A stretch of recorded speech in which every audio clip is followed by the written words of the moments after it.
So I just came in from going out to the mailbox and picking up the mail, and it crossed my mind that unless you've been to one of my seminars, you haven't heard this explanation. So as long as I have the video camera, I might as well talk to you about your mail. Actually, about your endocrine system, your hormonal system.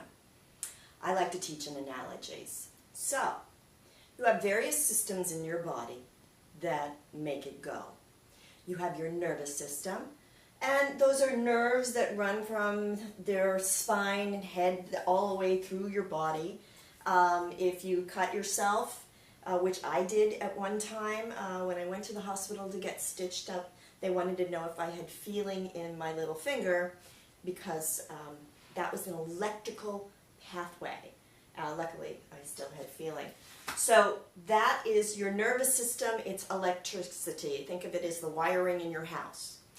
Then you have your circulatory system with your arteries and your veins. And think of that as the highway system. And it just transports the blood and nutrients throughout your body. And then you have something similar to the postal system. Yeah. Your endocrine system is like the postal system. What happens, let's just take the thyroid, that's an easy one for me to explain to you. I've done it a gazillion times.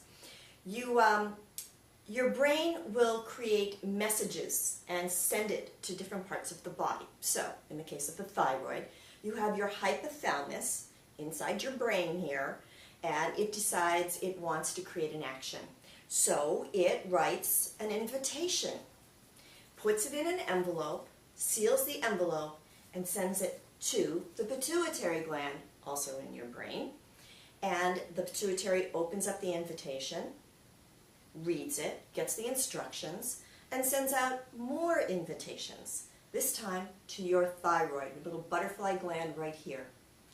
And the thyroid opens up the mail and sees its instructions to make T2, T3, T4, calcitonin, and a couple of other things. And it sends it through the bloodstream down to every cell of your body. That's how the endocrine system works. A message comes back up to your pituitary and your hypothalamus, and it cuts off any need of sending out the same invitation right just then and there. Now, a lot of people have a hypothyroid condition. A lot of my clients are women. They tend to get bigger and bigger and bigger and bigger and bigger as they age because their metabolism slows down. Why? Well, if they get checked for thyroid and they find that their thyroid is low, they're given thyroid medication. Okay, fine. But why is that happening? Well, this is where the postal system is really important. What happens if there was no mailbox out at the street, or if your mail comes to your front door and there's no slot to put the mail in? Then you don't get your message. And that's the same thing that happens with the thyroid. Hypothalamus talks to the pituitary via messaging, and the pituitary sends the mail down to your thyroid. It has to get into the thyroid. If it doesn't get into the thyroid, they can't get the letter, can't open it up, can't do T2, T3, T4 calcitonin. So your tests come back with you being low in those, and your doctor gives you medication. Which is not good, because the thyroid will actually, any gland, if you supplement it, won't produce like it should.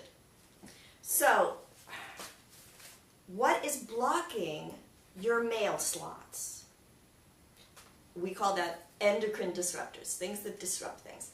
These are pesticides, fungicides, herbicides, toxic chemicals. These all get into the body. They're fat soluble, so they don't just disappear very easily. So they stick up. Well, it's like taking a stick. If you ever had a kid that took a twig and stuck it in your car door lock and it broke off, you can't get your key in. And the same thing happens with all these poisons in our environment and in our food. So this is something that you need to know, because you can fix it. And it's much better than going on drugs. Just get yourself balanced. You need to clean out the endocrine disruptors that are clogging your male slot, and then the system works beautifully. All right, so that was my little thought video message today. It was about health.